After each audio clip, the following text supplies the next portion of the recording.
आणि यानंतर पुढची बातमी पाहूयात। दरम्यान ठाकरे गटाचे खासदार संजय राऊत आणि राष्ट्रवादी अजित पवार पक्षाचे नेते अमोल मिटकरी यांच्याही प्रतिक्रिया या सगळ्या प्रकारावरती समोर आल्यात। आपण पाहूया।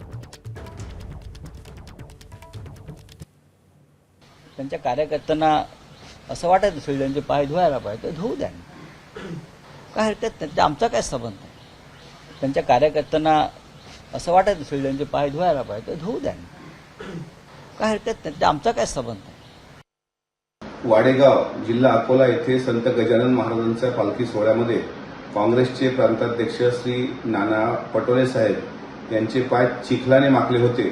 साधारणपणे वारकरी संप्रदायामध्ये एकामेकाच्या पाया लागणं हा प्रकार मी ऐकला होता, पण कार्यकर्त्यांकडून पाय धुवून घेणं हा पहिला प्रकार मी काल पालखी सोहळ्याच्या निमित्तानं बघितला। ही अत्यंत संतापजनक घटना आहे। नेत्यांनी कार्यकर्त्यांकडून पाय धुवून घेणे, मला असं वाटतं हा लोकशाहीचा आणि त्या कार्यकर्त्याचा अपमान आहे। त्याच्यामुळे नाना पटोलेंनी स्वतःला संत समजू नये आणि विशेष म्हणजे कार्यकर्त्याला अगदी आपला नोकर समजू नये। एबीपी माझा, उघडा डोळे बघा नीट।